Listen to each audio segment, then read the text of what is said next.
Good afternoon, ladies and gentlemen. Thank you for coming to my presentation. I hope that you still remember that my major work was dedicated to the phosphorus and its negative impact to the environment and human health. However, today in my presentation I will talk about the benefit impacts of phosphorus and why it's integral part of our world. So, as you can see, the topic of my presentation is why is phosphorus still beneficial even if it's unsafe to the environment. So, in order to catch the flow, let me start from a brief outline of my presentation. First, I will talk about the chemical structure of phosphorus and its global demand in the world. After that, I will move to the main body, telling about the advantage of phosphorus, and also I will mention the close connection between population growth, and finally I will make a conclusion summarizing the key points.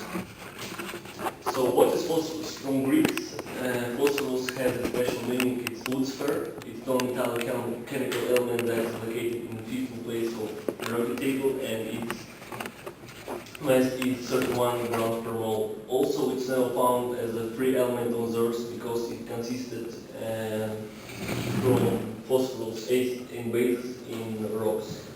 And the most important chemical property of phosphorus is that it's highly volatile.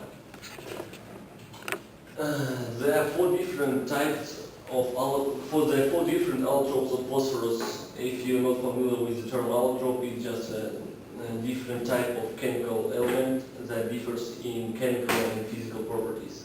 So, as I mentioned, there are four of it. It's white phosphorus, red phosphorus, black phosphorus, and violet phosphorus. However, only two of these allotropes are important.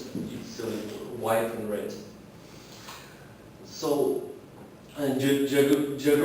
geographically, phosphorus concentrated only in few areas. So, as you see on the map, about 77% of phosphorus is located in Morocco and sub-Saharan region.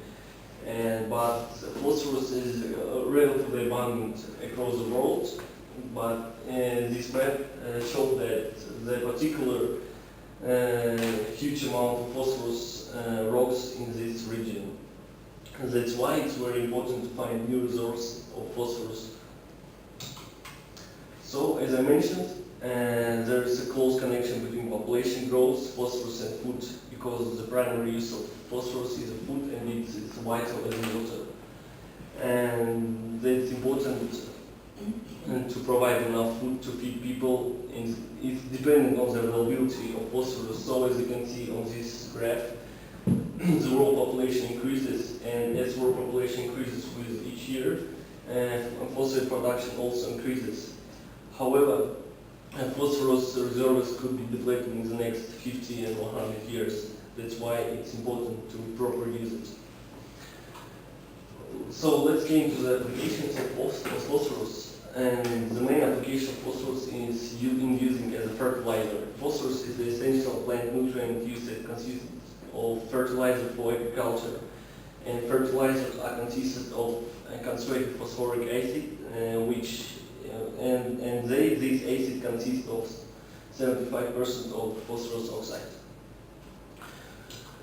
Another application of phosphorus is that it plays major and important role in DNA and ATP, because it transfers cellular energy in form of ATP. Also, phospholipids are the main structural components of cellular membranes, and it's also important to our human body because normal human adult contains 700 grams of phosphorus that mainly contained in our bones and teeth. Another application of phosphorus is the chemical warfare. White phosphorus is a material made from common allotrope of phosphorus. Has its particular name, Willy-Beatty. This name was given by Americans who used the phosphorus bomb in Vietnam, and today many military use this term to describe phosphorus bomb. For this, Willy-Beatty bomb may cause damage in three ways. First of all, it could burn the skin and tissues. Second, you can inhale it as a smoke into the light. The third one, you can ingest the salt particles of phosphorus. So, the phosphorus bomb was widely used in Second and First World Wars in Vietnam, in Iraq, and even now in Afghanistan during the Gaza wars. it was widely used by military. And so we may say that if we have enough phosphorus reserves in a country, we could suggest that this country is very strong in warfare.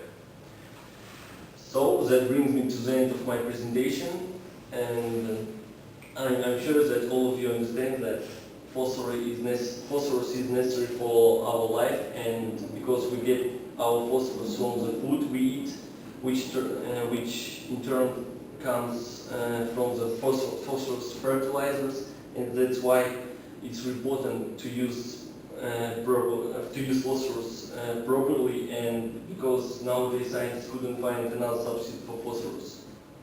Thank you.